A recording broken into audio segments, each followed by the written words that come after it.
જય માતાજી મિત્રો, આપણે ઓફિસ જવા માટે તૈયાર થઈ ગયા છીએ। આ છે આપણા ઘરનું મંદિર। જો ચાલો આપણે પગે લાગીને માથું નમાવીને આપણે જઈએ। પછી મમ્મીએ બનાવી દીધો તો નાસ્તો, અને નાસ્તો કર્યો।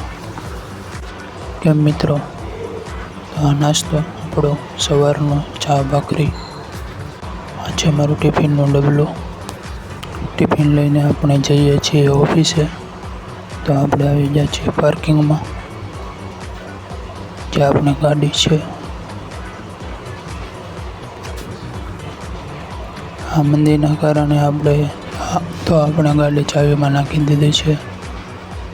અને મિત્રો હાલો, આ ગાડી આપણે ચાલુ કરી દીધી છે। ચાલો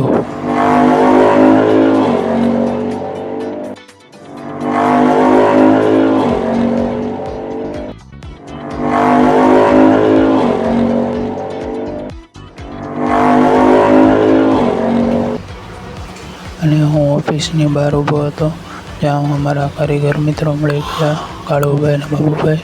પછી અમારો ટાઈમ થઈ ગયો એટલે ઓફિસે પહોંચી ગયા।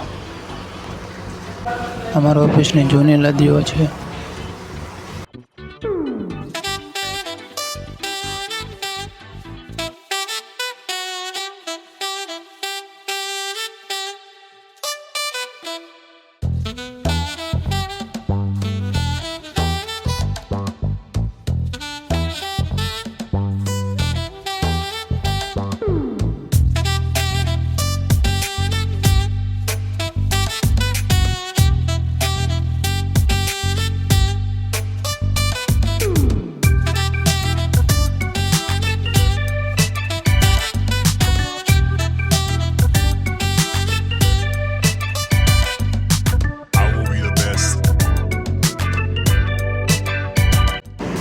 કિરીટભાઈ કંઈક લાવ્યા હતા, પણ શું લાવ્યા હતા કંઈ કહે નહીં। મેં થેલીમાં જોઈને કહી દીધું કે આ તો ભજીયા।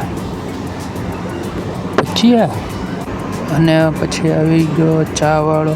ચાવાળાનું સપનું છે કે મારે મોદી સાહેબની જોડે વડાપ્રધાન બનવું છે। તે મારી આમ ડોળા કરતો થઈ ગયો। આ ભજીયાનો પ્રોગ્રામ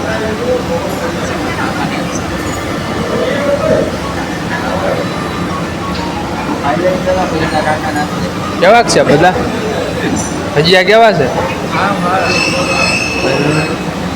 બ્લોગ ઉતર્યા છો, સાચું કહું છું।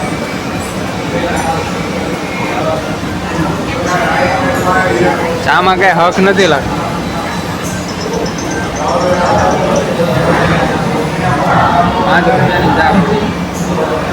મૂકી જાઓ વાંધો।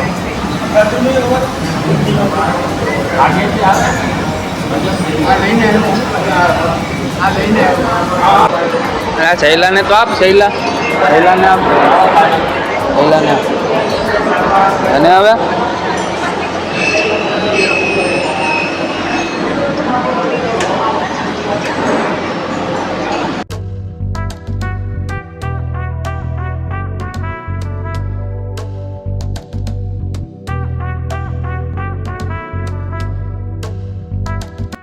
મિત્રો આજે આપણે શૈલેષભાઈ સાથે મુલાકાત થશે। તો શૈલેષભાઈ મંદિર વિશે કંઈક જણાવશે આપણને। બોલો શૈલેષભાઈ, મંદિર કેવું ચાલે? ભયંકર। તો કેરી બેરી ખાવાની છે કે? મંદિરમાં કોણ કેરી? અરે કેરી ખાવી હોય તો આપણે રાહુલભાઈ લાવ્યા છે। સાચી ને, ખોટું નહીં।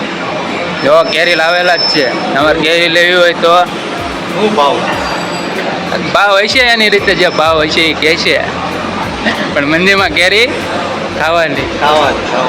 હા મિત્રો, વલસાડની કેસર કેરી છે। અમારે ઓફિસે બેસતા રાહુલભાઈ લાવ્યા છે વાંચવા માટે। જે કોઈ ભાઈને કેસર કેરી લેવી હોય તો કોન્ટેક કરજો, અને મારો કોન્ટેક નંબર ડિસ્ક્રિપ્શનમાં આપેલો છે। શેર કરજો, સબસ્ક્રાઈબ કરજો, અને ફરી મળીશું નવા વ્લોગમાં।